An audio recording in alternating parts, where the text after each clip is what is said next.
खबर झांसी से है। भारत में वक्फ इस्लामी कानून के अंतर्गत स्थापित एक अपरिवर्तनीय धर्मार्थ निधि है, जिसे वक्फ अधिनियम 1995 के तहत मान्यता और विनियमन प्राप्त है। वक्फ बोर्ड अनगिनत मस्जिदों, धार्मिक एवं परोपकारी संस्थानों के संरक्षक के लिए इस रूप में कार्य करते हैं। हालांकि लंबे समय से वक्फ संपत्तियों के प्रबंधन में पारदर्शिता और जवाबदेही की कमी देखी जा रही थी। इसी को ध्यान में रखते हुए वक्फ अधिनियम 2025 लाया गया। नए अधिनियम का उद्देश्य वक्फ संपत्तियों की व्यवस्था में सुधार, अनियमितताओं पर रोक और धार्मिक संस्थाओं के हितों की रक्षा करना है। में जो वक्फ सुधार अधिनियम आया है, ये वक्फ के पवित्र उद्देश्यों को पूर्ति करने के लिए है। जो वक्फ में एक माफिया राज हो गया था, वक्फ की जमीनों पर तमाम नेताओं ने कब्जा कर रखा था, वक्फ के अधिकारियों ने कब्जा कर रखा था।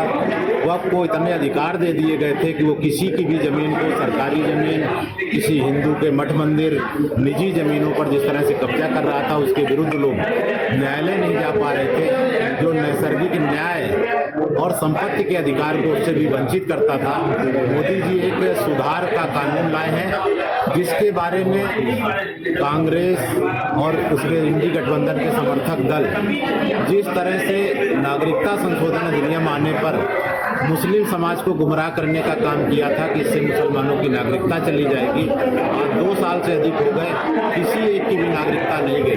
उसी तरह आज ये वक्फ पर सभी को गुमराह कर रहे हैं, इससे उनके मस्जिद, मदरसे और उनकी जमीनों पर कब्जे हो जाएंगे। ये भ्रम है।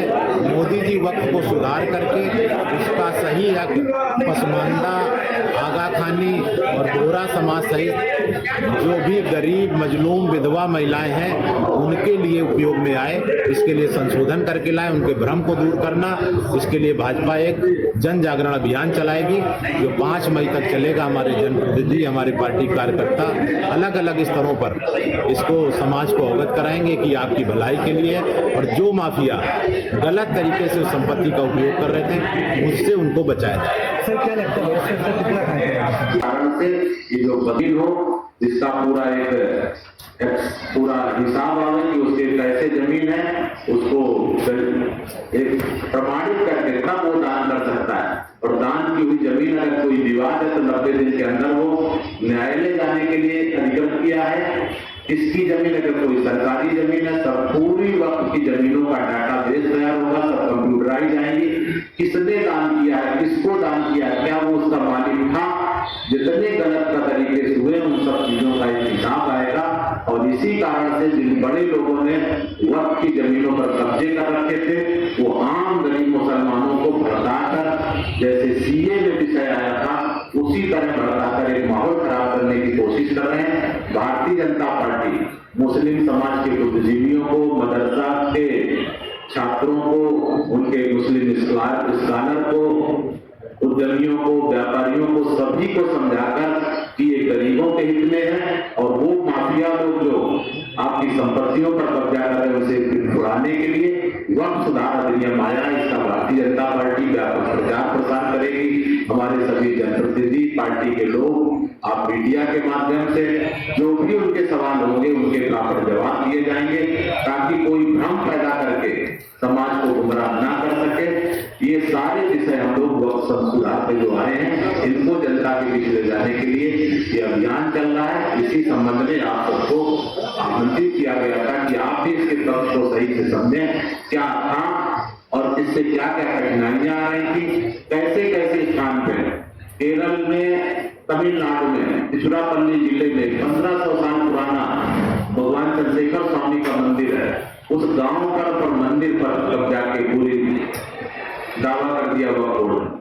अरे इस्लाम को आए तो धरती पर 1450 साल हुए, और 1500 साल पुराने गांव पर, परिवार पर, केरल में गांव पर दावेदारी कर दिया। आप अगर द्वारिका जाते हो तो भेड़ द्वारिका है, उस पूरे टापू, समुद्री टापू पर पूरा कर दिया।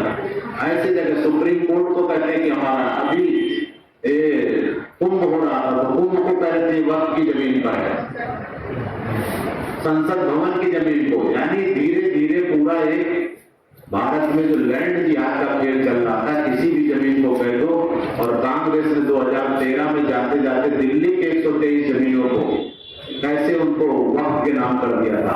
आप गूगल पर सर्च करेंगे तो कैसे एक आजादपुर मंडी दिल्ली में है, 30 साल पहले फ्लाईओवर बना, लेकिन वक्त ने दावा किया यहाँ मेरी पुल के ऊपर 50 साल से मेरी ये कब्र बनी है।